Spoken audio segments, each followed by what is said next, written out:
Cette conférence va maintenant être enregistrée. Bonjour à tous, donc pour ce nouveau cours de Ray Catra que nous allons commodérer avec Guillaume Baudry comme d'habitude. C'est un cours qui va être dédié aux tachycardies ventriculaires, aux rages rythmiques chez les patients en insuffisance cardiaque avancée. Et on a l'honneur et la chance d'avoir avec nous le docteur Kevin Gardet qui est donc un rythmologue sur les Hospices suisses de Lyon. Merci beaucoup d'avoir accepté de présenter et puis on t'écoute. Merci beaucoup Kevin. Bonjour à tous. Bon, merci Clément et Guillaume de m'avoir invité pour cette présentation, pour ce sujet assez, assez commun effectivement dans notre pratique ici. Donc je travaille aux Hospices civils de Lyon dans le service de rythmologie et les problématiques de troubles du rythme ventriculaire dans le cadre bien spécifique de l'insuffisance cardiaque avancée, on manque un petit peu de données épidémiologiques quand on regarde, parce que quand on s'intéresse aux troubles du rythme ventriculaire, souvent on regarde plutôt que par l'insuffisance cardiaque, on regarde beaucoup par type de cardiopathie, cardiomyopathie. Mais il y a quand même des données assez intéressantes pour se rendre compte un peu de l'importance des troubles du rythme ventriculaire dans cette population spécifique. Là, je vous montre une première diapositive. C'est une étude descriptive sur 7 ans à peu près dans un grand centre d'insuffisance cardiaque. Ils ont pris leurs patients, ils ont appliqué les critères ESC 2018, donc les critères classiques d'insuffisance cardiaque avancée à leur population pour voir déjà combien ils en avaient qui étaient en insuffisance cardiaque avancée. Et donc sur 6800 patients, après l'application des critères, ils en retiennent 930 patients, donc 13% de la population, ce qui est tout de même assez important. Et quand ils regardent l'incidence, le cumul à partir du moment où le diagnostic d'insuffisance cardiaque sévère a été posé de troubles du rythme ventriculaire, qu'ils ont considéré comme graves quand ils nécessitaient une hospitalisation, une intervention médicale. Donc ça pouvait être une charge en extrasystole très élevée, des tachycardies ventriculaires, des orages rythmiques. Mais on voit que sur les 2 ans de suivi, on a déjà 5% à 1 an de la population qui en a présenté. Et puis ça continue à augmenter. Et puis, bon, la mortalité est très élevée dans ce type de population à 24 mois, donc le suivi plus lointain n'est pas forcément très intéressant. Donc c'est déjà ça. Hop. Hop. Alors, quand on regarde les facteurs de risque de survenue de troubles du rythme ventriculaire dans la population, finalement, c'était le fait d'en avoir fait avant, donc d'être en quelque sorte en prévention secondaire. Ça, c'est ce qu'on retrouve toujours dans les facteurs de risque de survenue de troubles du rythme ventriculaire. Mais surtout, ce qui est très intéressant, c'est que ça varie énormément en fonction de la fraction d'éjection. C'est des données qu'on avait déjà instinctivement. On sait que la fraction d'éjection est un marqueur pronostic péjoratif vis-à-vis de la survenue de troubles du rythme ventriculaire. Et là, on voit que moins de 40%, il y a un cumul de troubles du rythme ventriculaire qui est très élevé, quasiment 10% à 1 an. Par contre, les fractions d'éjection préservées ou modérément altérées, elles le sont peu, et les modérément altérées, il y a une incidence un petit peu plus élevée. Donc la fraction d'éjection est un marqueur très puissant dans cette population. Si on regarde d'un autre côté, justement pour voir un peu quelle est l'importance dans le cadre de l'insuffisance cardiaque des troubles du rythme ventriculaire quand il y a une fraction d'éjection préservée ou modérément altérée, il y a une belle étude qui a été faite qui a repris 4 essais cliniques randomisés de l'insuffisance cardiaque qu'on connaît, Paragon, Top 4, iPreserve, Charm. En fait, c'est les essais qui ont essayé néprilysine et puis les IEC et aussi les antagonistes des minéralocorticoïdes. Et si on cumule tout, on retrouve que 1% de la population qui a eu des effets des TV ou des fibrillations ventriculaires qui ont été reportés. Donc, c'est relativement peu fréquent dans cette population. Ça confirme les données qu'on avait dans la série d'avant. Par contre, on voit que c'est un marqueur très fort de mortalité globale, si vous regardez. on a une mortalité extrêmement élevée, et ça suit surtout l'insuffisance cardiaque, parce que c'était des gens qui avaient un NT-proBNP plus élevé. Mais on n'a pas d'augmentation de la mort subite forcément de façon significative dans cette population.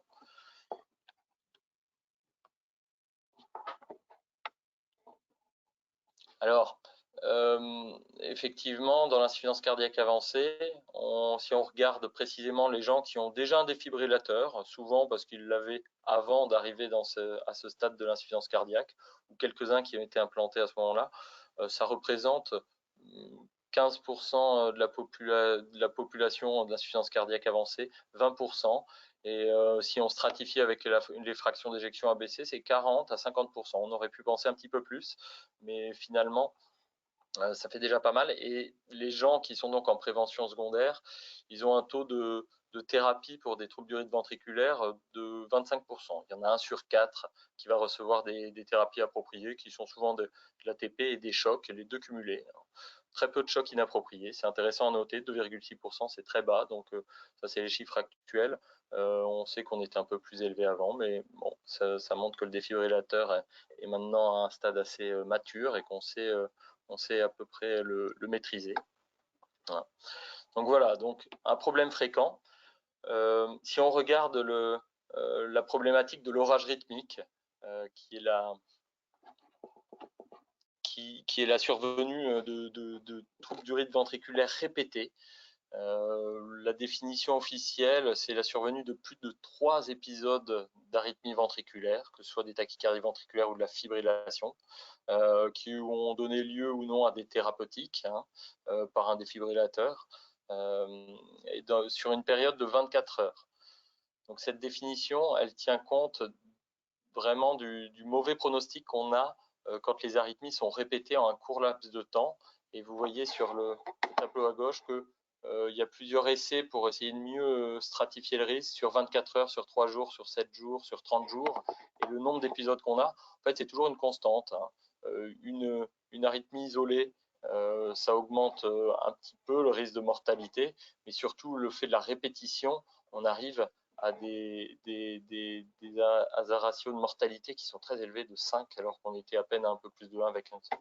Donc la charge en trouble du rythme ventriculaire sur un peu de temps est très délétère, et on voit que ça a des implications pronostiques très marquées pour les patients, avec une mortalité globale qui est très élevée sur les orages rythmiques, alors que les patients en insuffisance cardiaque qui n'ont pas de trouble du rythme ventriculaire ou qui ont un trouble du rythme ventriculaire isolé ont un pronostic qui est relativement similaire. Donc la charge est un élément très important. Donc alors la fréquence de ces orages rythmiques, c'est assez difficile de savoir vraiment dans cette population d'insuffisance cardiaque avancée.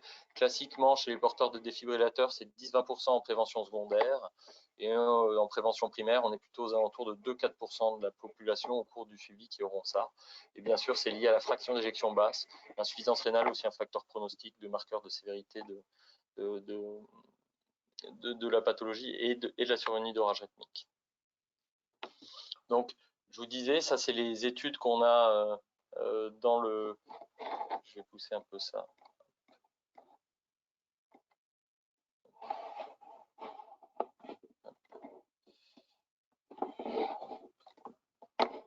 Qu'on a dans le post-infarctus, sur l'étude MADIT2 qui est bien connue, la prévention primaire dans la cardiopathie ischémique, c'était 4%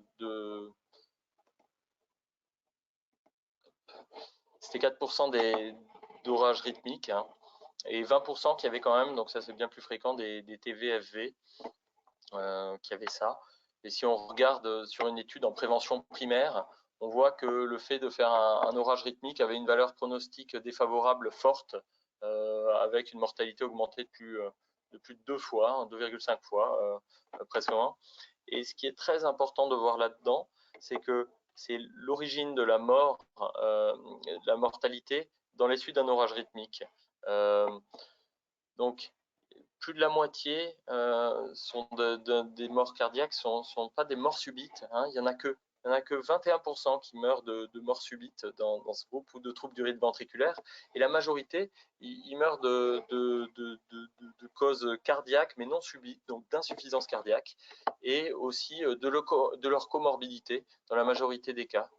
Donc c'est important et ça survient souvent pas forcément tout de suite au moment de l'orage rythmique, mais dans les 3 premiers mois. C'est là où c'est le plus marqué. Donc c'est un marqueur de risque de mortalité. C'est la survenue de troubles du rythme ventriculaire à type d'orage rythmique, mais pas forcément par mort rythmique, mais plutôt par mort globale, par mort d'insuffisance cardiaque. C'est un marqueur de sévérité de l'insuffisance cardiaque.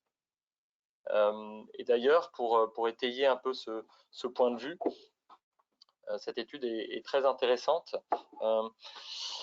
puisqu'ils ont comparé un bon nombre de patients qui étaient porteurs de défibrillateurs. Ils ont regardé leur pronostic en faisant 3 groupes différents. Ceux qui avaient un épisode de tachycardie ventriculaire ou de fibrillation ventriculaire unique, ceux qui avaient un orage rythmique, selon les définitions dont tu as parlé, et ceux qui avaient juste une aggravation avec une hospitalisation pour un épisode d'insuffisance cardiaque. Et vous voyez que les gens ont exactement le même pronostic avec une mortalité très forte qu'on retrouve dans l'insuffisance cardiaque avancée. Donc qu'ils aient fait un orage rythmique ou qu'ils soient en insuffisance cardiaque avancée finalement.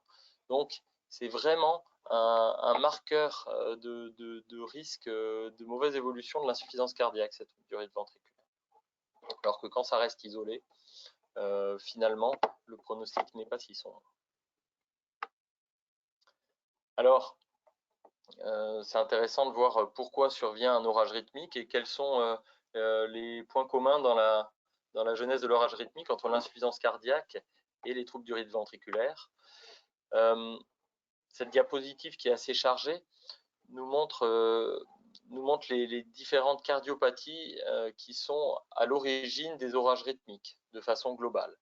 Donc, il faut imaginer que 90% des orages rythmiques sont dus à une cardiopathie structurelle, qu'elle soit ischémique ou non ischémique. C'est vraiment la grande majorité de l'origine des orages rythmiques.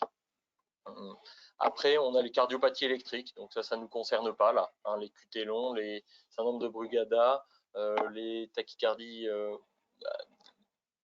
polymorphes catécholergiques. Tout ça sont des pathologies qui ne représentent que 10% à peu près des orages rythmiques. Et le plus souvent, c'est les tachycardies ventriculaires monomorphes qui sont responsables de ces orages rythmiques. Les tachycardies ventriculaires polymorphes, c'est ce qu'on voit plutôt dans ces cardiopathies électriques ou à la phase aiguë de l'infarctus. Et sinon, dès qu'on est sur une cardiopathie structurelle, ce sont les tachycardies ventriculaires monomorphes. Alors, ce qui émerge dans toutes les situations d'orage rythmique, c'est qu'il y a une activation du système sympathique très forte, notamment avec le système nerveux autonome sympathique qui est activé. On s'en rend compte, et c'est sur la gauche de la diapositive, c'est une étude où ils ont repris tous les orages rythmiques et ils ont regardé à quel moment ça survenait dans l'année et dans la semaine, quand est-ce que c'était. Et on retrouve ce qu'on a pour beaucoup de pathologies cardiovasculaires, c'est que ça arrive finalement dans la journée, entre 8h et 18h, dans les jours ouvrables, là où l'activité est la plus intense et là où il y a une activité du système sympathique la plus forte. Donc il y a des arguments épidémiologiques qui vont dans ce sens-là. On retrouve un peu la même chose pour les infarctus. Et puis le système nerveux sympathique va avoir un effet délétère sur l'électrophysiologie cardiaque. Notamment, on le sait, il y a des implications avec des mécanismes moléculaires qui ont été mis en évidence dans l'orage rythmique avec des modifications du cycle du calcium. La stimulation adrénergique augmente la charge intracellulaire en calcium et va perturber l'électrophysiologie cellulaire. On va avoir des phénomènes d'hyperautomaticité, de post-dépolarisation qui vont être délétères, qui vont créer les conditions favorables à la survenue de troubles du rythme ventriculaire. C'est très marqué, on a des bonnes données sur l'électrophysiologie de ce côté-là. Et ce qui est intéressant, c'est que ce sont des mécanismes qui sont également très bien connu dans le cadre de l'insuffisance cardiaque et de la décompensation de l'insuffisance cardiaque aiguë. Et le lien, finalement, il est que quand survient sur une cardiomyopathie une augmentation de la charge calcique, on a tout ce remodelage électrophysiologique qui existe, mais aussi sur le cycle calcique avec le couplage excitation-contraction, et ça aboutit aux conséquences en parallèle de la défaillance myocardique, l'hypocontractilité et la survenue d'extrasystole ventriculaire, de tachycardie ventriculaire, et les deux ensemble se potentialisent. Donc il y a un lien dans la physiopathologie, on peut retrouver entre ces deux types de pathologies et qui expliquent leur coexistence et probablement leur pronostic similaire. Donc, comment on prend en charge ces troubles du rythme ventriculaire et plus particulièrement les orages rythmiques?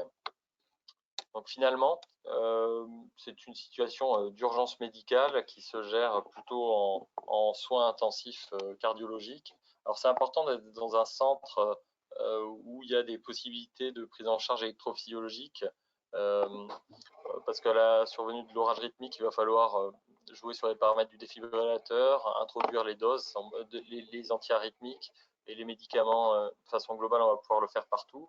Et puis il va falloir avoir un recours, au moins pouvoir le discuter, à l'ablation tachycardie ventriculaire, et puis des neuromodulations du système nerveux autonome.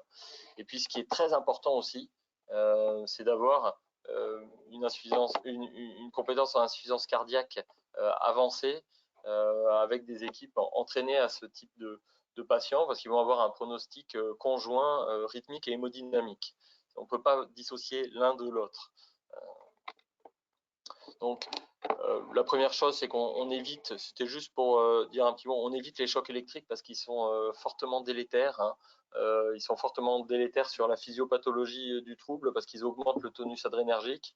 Ils ont sûrement un effet délétère sur la contraction myocardique qui est mal connu, mais qui a été quand même documenté. Est-ce que c'est un effet direct, indirect? C'est toujours difficile, mais il y a ça. Et surtout, ça entraîne un stress psychologique majeur. On a des patients qui restent traumatisés avec au long cours des difficultés d'acceptation de leur défibrillateur quand ils ont des chocs répétés. Donc, on évite au maximum les chocs électriques inutiles dans ce contexte-là. Et puis, on met en place tout de suite la thérapeutique médicamenteuse. Donc, l'axe principal, c'est bloquer l'activité adrénergique. Donc, c'est les bêta-bloqueurs qui sont en premier lieu. Les bêta-bloquants, souvent, c'est les patients d'insuffisance cardiaque qui sont déjà sous bêta-bloquants. Il va y avoir un intérêt à intensifier le traitement par bêta-bloquant, mais ça peut poser des problèmes vis-à-vis de l'hémodynamique. On sait que les bêta-bloquants les plus efficaces sont les non cardiosélectifs, avec le propanolol qui est supérieur au métoprolol. Ça a été bien montré. Par contre, ça rend son utilisation en cas d'instabilité hémodynamique difficile, raison pour laquelle, des fois, sans avoir beaucoup de données scientifiques dessus, on utilise l'esmolol, surtout chez les gens qui sont déjà sous bêta-bloquant, pour essayer de bloquer au maximum le système sympathique et en pouvant faire marche arrière si on est délétère sur l'hémodynamique.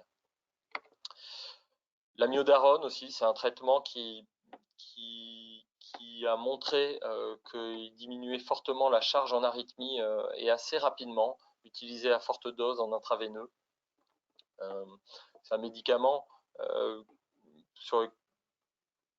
qui n'est plus très utilisé en prévention initialement, parce que finalement il n'améliore pas le pronostic global des patients au long cours.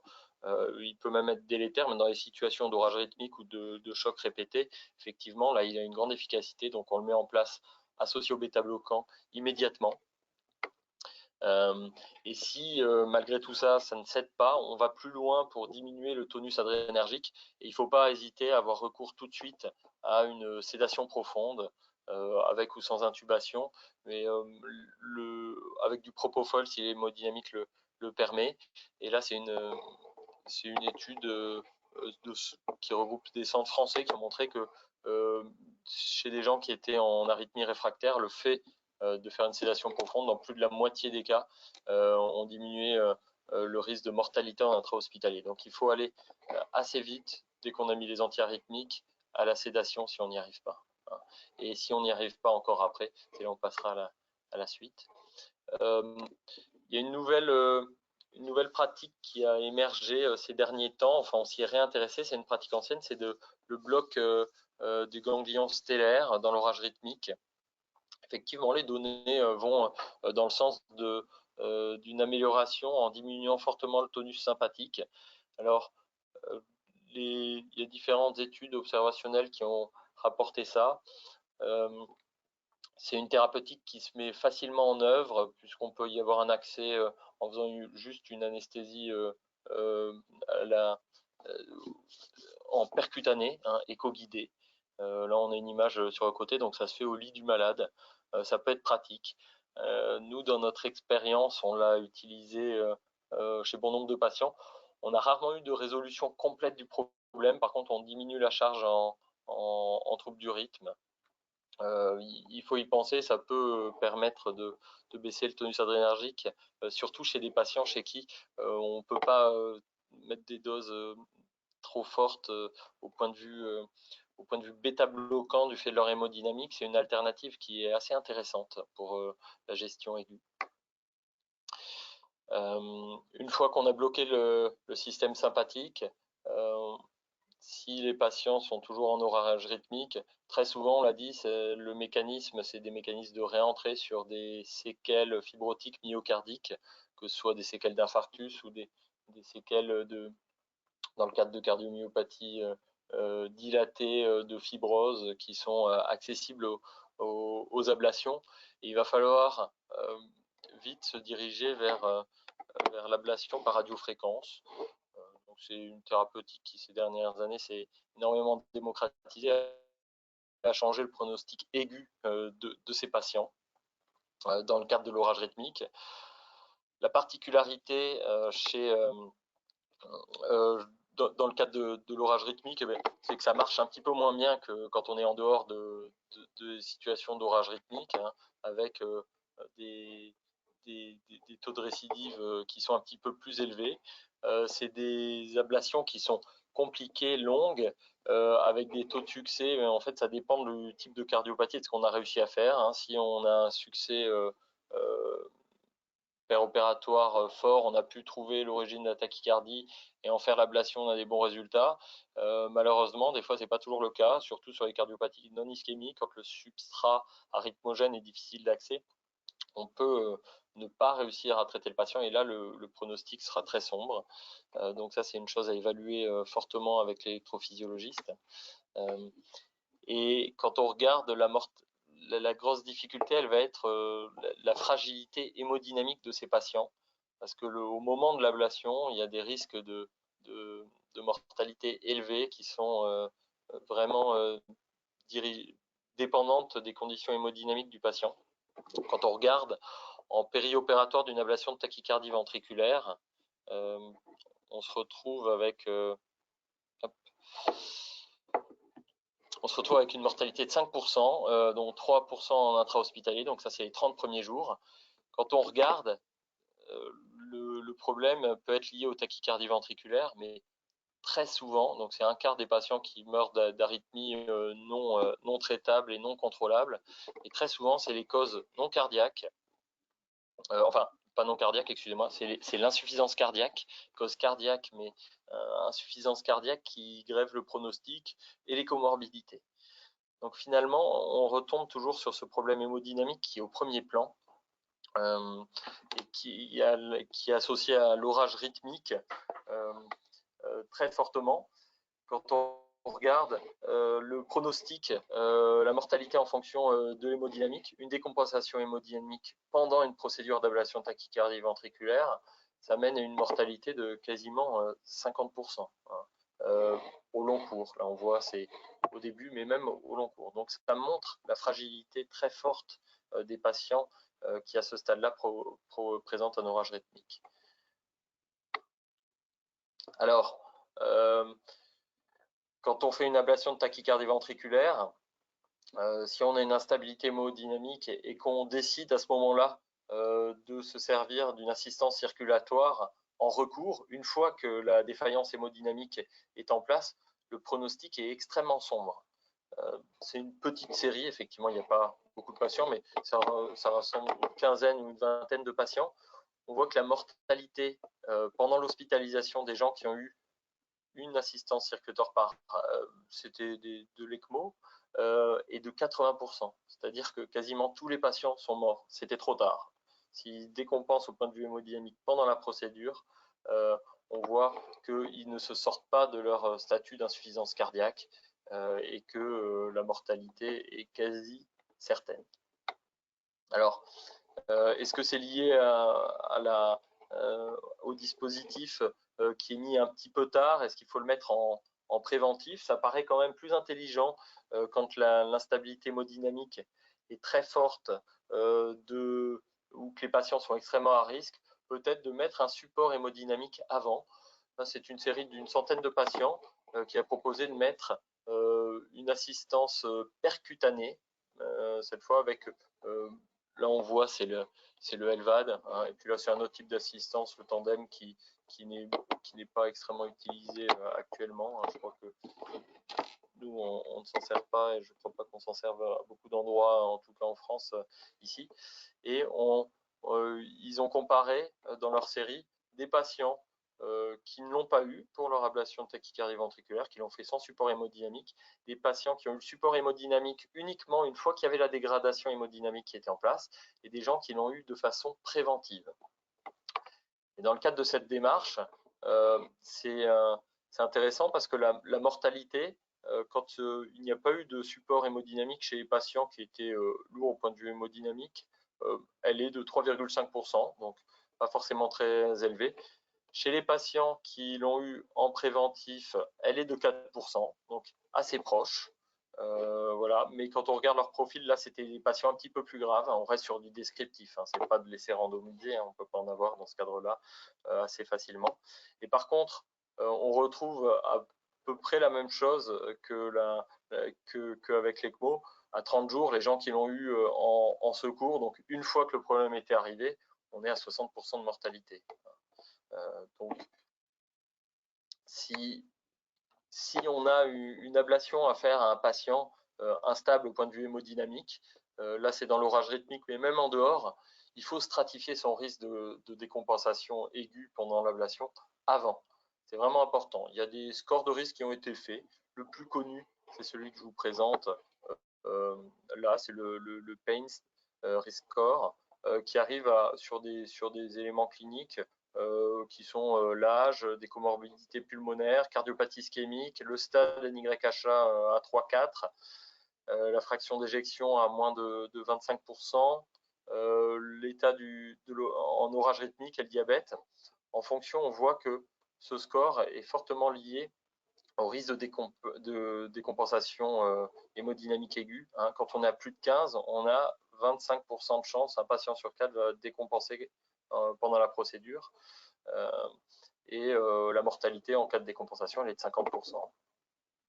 Donc, c'est une démarche très importante d'anticiper les choses et surtout de ne pas attendre la défaillance hémodynamique, sinon c'est trop tard.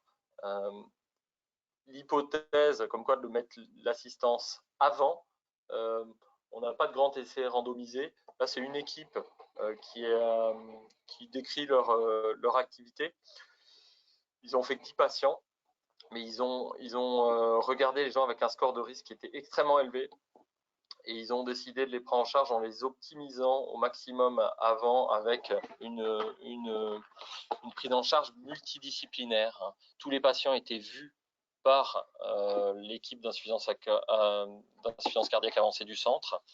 Ils étaient optimisés au point de vue thérapeutique. Ils voyaient un chirurgien avant pour évaluer les axes vasculaires. Ils posaient une ECMO avant le geste et seulement après, ils faisaient le geste. Et à la fin, ils décanulaient à la fin de l'intervention ou dans les 48 premières heures. Et j'ai pas le résultat. Mais en fait, ils ont fait 10 patients et ils ont eu que 20% de patients qui sont morts dans les suites de défaillance hémodynamique, avec 80% avec à 30 jours une survie à 80%. Donc, on voit qu'on inverse complètement les choses. Ça demande à être confirmé. mais il ne faut pas y aller une fois que c'est trop tard. Il faut discuter de ces patients-là avant, et aussi il faut avoir une idée de leur pronostic global d'insuffisance cardiaque et de savoir jusqu'où on va, parce que je crois que c'est la question la plus importante. C'est les patients, si c'est un patient jeune avec un projet d'assistance au long cours ou de greffe cardiaque, effectivement, il faut activer ce projet-là. On peut avoir besoin d'un geste pour contrôler les troubles du rythme, mais il faut vraiment savoir ce qu'on fait s'il n'y a pas de projet thérapeutique derrière. Aller faire un geste avec un risque de décompensation hémodynamique, il faut penser aux stratégies alternatives. L'ECMO dans l'orage rythmique réfractaire, alors spécifiquement, il y a une publication faite par 2 équipes parisiennes. C'est Guillaume Baudry qui a rapporté ça. Hein. Il y a peu de temps, ils ont pris toutes les ECMO qu'il y avait eu sur 7 ans dans le centre, et il y en a 80 qui l'ont eu pour un orage rythmique. Et finalement, on voit que la survie globale, elle est de 42%, donc un pronostic très sombre. Quand on regarde s'il y avait des facteurs pronostiques, c'était les sujets jeunes qui s'en sortaient, et c'était sûrement ceux qui n'étaient pas en FV réfractaire, mais qui alternaient des troubles du rythme ventriculaire, de rythme sinusal. C'était les 2 facteurs qui ont été retrouvés. Et surtout, il n'y en a que 31% qui ont évolué favorablement avec un sevrage de l'ECMO. 11% ça a été en bridge to transplant, un petit peu d'assistance, et puis une mortalité très élevée de 60%.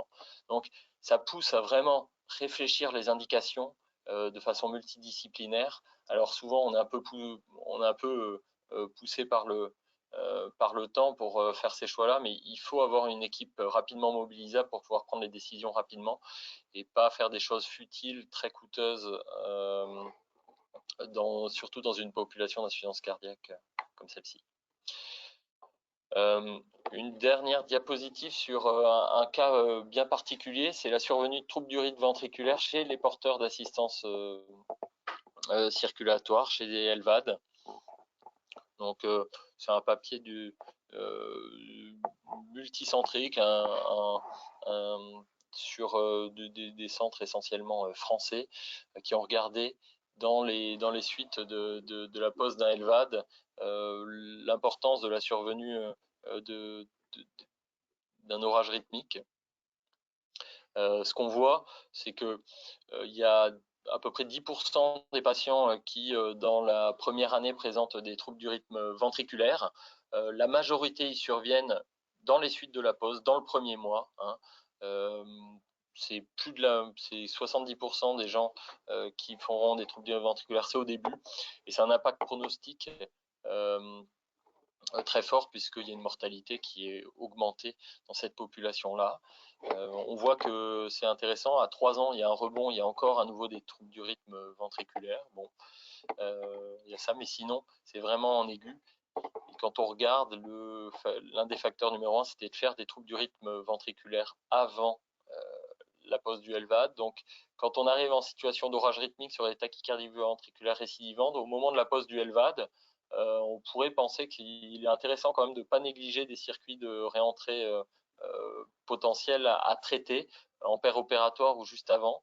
Rien n'est prouvé, mais ça n'est pas négligé parce qu'on peut se retrouver quand même dans ces situations d'orage rythmique malgré la décharge ventriculaire par le LVAD, et à ce moment-là, on aura un pronostic assez catastrophique. Voilà, donc en conclusion, les situations de troubles du rythme ventriculaire et surtout d'orage rythmique ont un impact pronostic négatif. Quand on regarde en détail, c'est plutôt lié au pronostic de l'insuffisance cardiaque. Les 2 coexistent. L'orage rythmique est essentiellement un marqueur de la sévérité de l'insuffisance cardiaque. Donc c'est une prise en charge globale de l'hémodynamique qui est nécessaire. Il faut vraiment avoir une prise en charge multidisciplinaire dans le cadre d'équipes bien définies. Voilà. Merci beaucoup pour ce super topo avec ce beau tour d'horizon de l'orage rythmique et de l'insuffisance cardiaque. Je pense que tu nous as bien mis en évidence les 2 mots-clés qui sont la partie initiale, la gestion de la tachycardie ventriculaire ou des tachycardies ventriculaires, DFV, avec le risque aigu, qui est le risque rythmique, que vous, rythmologues, vous voyez, vous appréciez évidemment bien mieux que nous. Et la deuxième partie, qui est ce que signifie cet orage rythmique et cette tachycardie ventriculaire dans l'évolution de la cardiopathie et potentiellement de l'insuffisance cardiaque avancée qu'il y a dessous. Et ça donne toujours lieu à des débats importants hein, pour essayer de voir à quel niveau on se situe. Est-ce que c'est une tachycardie sur une cardiopathie pas trop avancée et la problématique, c'est réellement la tachycardie qu'il faut faire disparaître par les drogues. Et puis, tu nous as parlé des techniques d'ablation, évidemment, ablation endo, ablation épi. On a maintenant la partie aussi ablation sympathectomie chirurgicale, on a la radiothérapie stéréotaxique aussi, et puis la partie l'insuffisance cardiaque et son évolution avec les troubles de rythme ventriculaire qui sont un marqueur de sévérité et de gravité de cette insuffisance cardiaque avancée. Et donc potentiellement, il faut s'occuper en aigu des tachycardies, mais surtout, il faut réfléchir au projet à court, parfois très court, moyen terme de ces patients. Et c'est là que rentrent en jeu ces grosses discussions que tu évoques hein, entre évidemment les rythmologues, les insuffisants cardiologues, et puis l'équipe anesthésia, voire chirurgie, pour les projets d'après. Et c'est vrai que c'est un topic à Toulouse qui nous intéresse beaucoup, avec Philippe Maury, qui est notre rythmologue, très agressif sur les prises en charge des troubles de rythme ventriculaire, parce que c'est son dada. Et on ne sait jamais trop où positionner. On a des patients où, par exemple, moi j'ai dit à Philippe, là, ça sert à rien ce que tu vas faire, ablater, c'est une connerie. On va prendre un risque hémodynamique de déstabiliser une insuffisance cardiaque alors qu'on sait même qu'on doit aller à la transplantation, par exemple, ou à LVAD, et où je me suis trompé. Il a ablaté avec succès et on a gagné plusieurs mois et parfois pour certaines, j'ai un nom en tête, plusieurs années avant de rediscuter de la greffe. Et d'autres cas, en fait, on a un trouble du rythme qui nous amène à d'emblée peut-être essayer les médicaments, mais parfois même on le néglige, on le laisse en trouble de rythme, on met l'ECMO et on va au projet aigu. Et ça, c'est vrai que c'est des contextes souvent un peu particuliers, comme des lamines, où on sait que bon, l'ablation de la lamine va pas donner grand-chose. Et tout le débat est à ce niveau-là, et l'assistance aiguë a probablement quand même un rôle à jouer, d'autant plus dans le système d'allocation des greffons à l'heure actuelle. Donc à Lyon, vous faites, dans le cas d'un patient qui a une arythmie ventriculaire sur une cardiopathie plus ou moins avancée, mais on va dire pas terminale, avec une FE à 25%, pression artérielle avant les arythmies aux alentours de 10, les traitements de l'insuffisance cardiaque. Ce patient-là, il fait des TV récidivantes. Tu vas l'ablater avec ou sans assistance programmée? Ouais. Alors, c'est une très bonne question parce que c'est très difficile de savoir sur quel projet on part et le risque de déstabilisation. En cas de, je pense que la situation, il y a deux situations bien distinctes. C'est que le plus dur, c'est le patient relativement stable qui fait des troubles du rythme ventriculaire sans être complètement en orage rythmique, mais avec une charge qui augmente sur le temps. Où là, on sait si on peut avoir un bon résultat, on va réussir à on va probablement, c'est ce que tu décrivais, mais c'est quelques cas, on va leur améliorer leur pronostic au long cours individuel. Hein. Et là, souvent on essaye de faire des techniques d'ablation. On va pas mettre, on va essayer de pas compromettre leur hémodynamique. Donc on va faire une ablation de substrat sans déclencher de troubles du rythme ventriculaire. Auquel cas, on a tendance à pas forcément implanter une assistance avant en préventif. Par contre, les situations d'orage rythmique où on a les choses avec une hémodynamique qui est limite,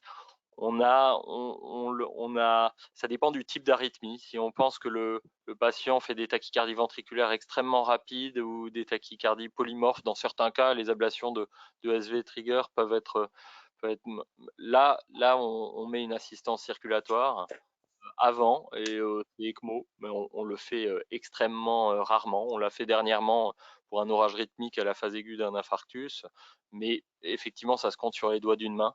On n'a pas cette stratégie d'aller implanter en périopératoire une assistance circulatoire. D'autant plus et tout de suite l'ECMO, on ne passe pas sur des choses percutanées. Et on y réfléchit beaucoup parce que je pense, au vu de la littérature, et c'est ce qu'on s'était dit ces derniers temps, tout pousse à aller implanter une assistance circulatoire, de faire le geste dans des conditions plus sécuritaires et d'arrêter parce que les complications de l'assistance circulatoire, elles sont relativement limitées dans les équipes actuelles, notamment les complications de la voie d'abord quand c'est fait dans des bonnes conditions et pas au cours d'un arrêt cardiaque ou d'une décompensation. On a l'impression qu'on limite quand même nos retentissements, enfin les effets délétères de l'assistance. Donc j'ai pas fait une réponse extrêmement précise parce que on se sert très peu d'un support hémodynamique pour ces patients, mais il y a une place qui me paraît quand même importante et c'est quelque chose qu'on a tendance à initier de plus en plus souvent.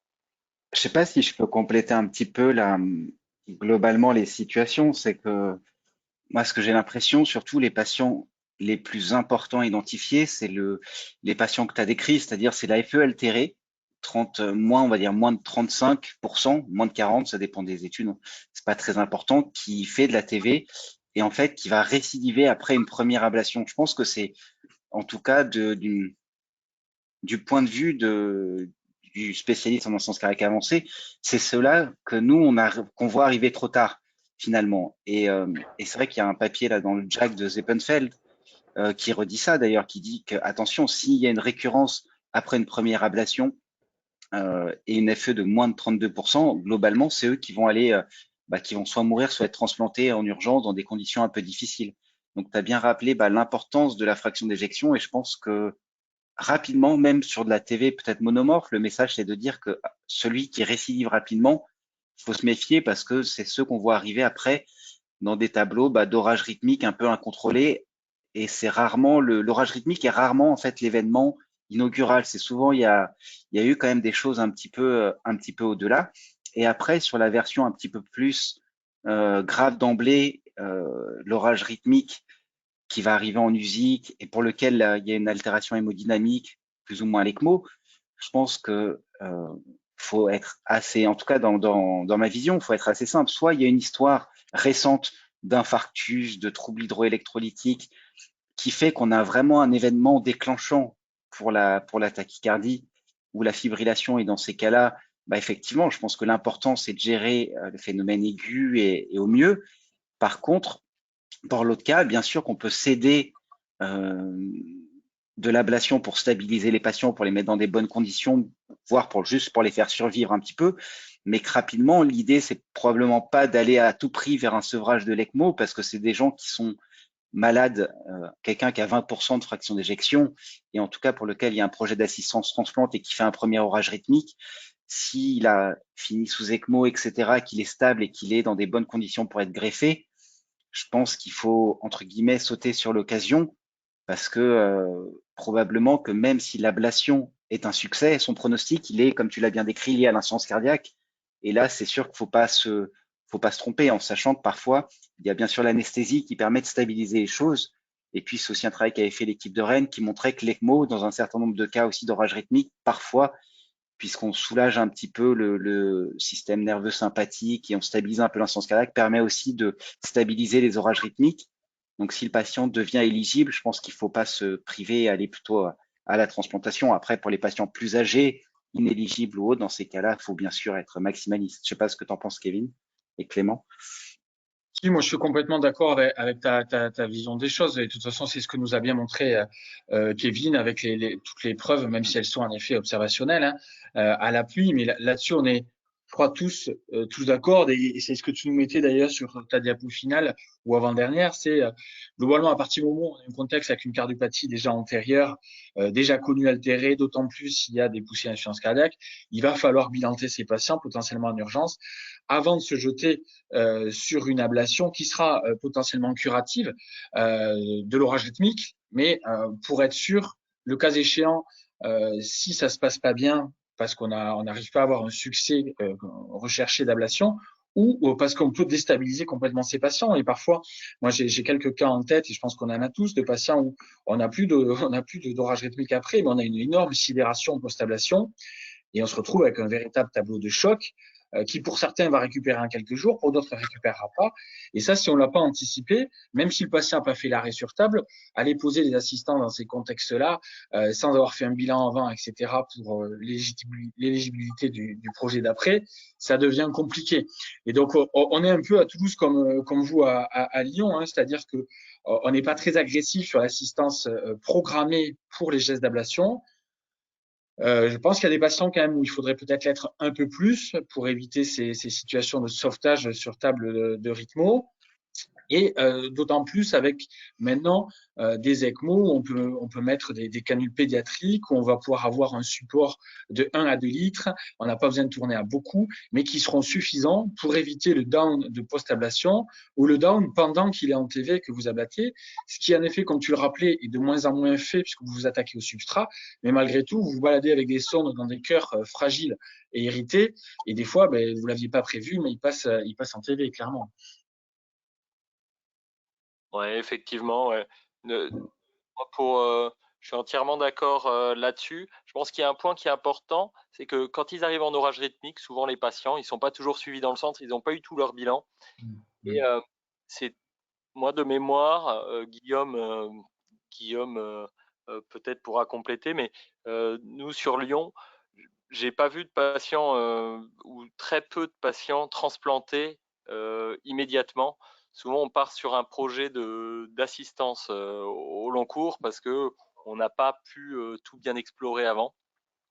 Donc c'est là où aussi c'est important quand on regarde le geste d'ablation avant l'implantation d'un LVAD peut avoir, on n'a pas de preuve là-dessus, mais peut avoir un sens sur une réentrée sur une cicatrice en permanence parce que même s'il y a un effet antiarythmique de l'impose du LVAD, on peut parce qu'on améliore l'insuffisance cardiaque, on diminue le tonus sympathique, tous les effets qu'on va avoir favorables sur l'insuffisance cardiaque, on peut avoir le circuit qui continue à embêter. On a bien vu que c'était délétère dans les suites.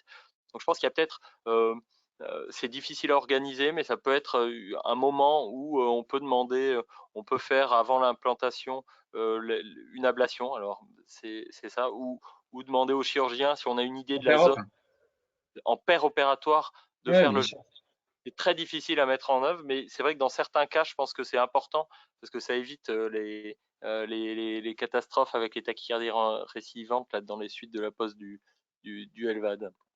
L'équipe de Rennes, avec le projet, avec le registre assis ACD, a beaucoup bossé sur ces orages rythmiques, ces TV avant, après, grâce aux données multicentriques françaises que tu as montré. Il y avait plus de 650 patients. Et très clairement, donc les tachycardies avant, il faut essayer de s'y attaquer avant ou immédiatement après, et possiblement en pair-op, avec des données intéressantes de cryo, à partir du moment où vous avez une idée d'où ça vient, voire même d'avoir fait juste un mapping avant, et qui permet de repérer en pair-op. En tout cas, l'idée qu'on pouvait avoir il y a quelques années et que je citais en congrès en disant, bah, de toute façon, vous allez décharger le VG, vous allez diminuer le stress cardiaque, vous aurez moins d'orage rythmique, c'est probablement une connerie parce que c'est pas le mécanisme de ces TV chroniques sur cardiopathie chronique. Et qu'en plus, on va faire des cicatrices en plus, notamment à l'apex avec la canule, avec l'Inflow. Donc, c'est vraiment anticipé au moment de la chirurgie, probablement. Ouais. Après, tu as quand même bien montré qu'une fois que la cardiopathie elle est stabilisée, il se passe pratiquement plus rien là après les 2 mois, une fois qu'il a passé le cap.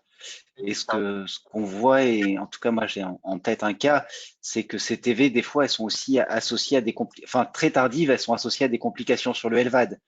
Et finalement elles sont de mauvais pronostics parce que ça correspond à nouveau à je sais pas une obstruction de l'outflow avec une augmentation brutale des pressions ou des choses comme ça. On a une question sur le chat qui est la place de l'anesthésie du ganglion stellaire par cathéter périnerveux. Est-ce que il existe des algorithmes dans l'utilisation, si c'est comme ça que je dois comprendre la question? Il y a différentes cibles dans le blocage. Alors, le, de, le ganglion stellaire, l'avantage, c'est que c'est extrêmement facile de le faire avec une injection en percutané éco-guidé. C'est un geste très sécuritaire, facile à faire. Et en fait, des fois, il y en a qui ont proposé de laisser en place un petit cathéter pour pouvoir infuser de façon chronique. Et en fait, on se rend compte qu'il y a un effet rémanent sur plus longtemps. C'est pas juste le temps de l'anesthésique. Donc normalement, on a une efficacité pour plusieurs jours, plusieurs semaines. C'est décrit jusqu'à un mois d'efficacité. Bon, il y a ça, il y a d'autres cibles effectivement avec des abords épidurales en thoracique qui peuvent être faits avec mise en place d'un cathéter. Après, il faut rester relativement. Nous, on reste relativement simple. On fait souvent le blocage des ganglions stellaires. Dans notre expérience personnelle, on a fait une petite chose. On a rarement été extrêmement satisfait. Dans la littérature, si on regarde, en fait, c'est surtout des baisses de charge, hein, mais ça résout quand même rarement le problème sur ce type de problématique de TV monomorphe sur des cardiomyopathies, hein.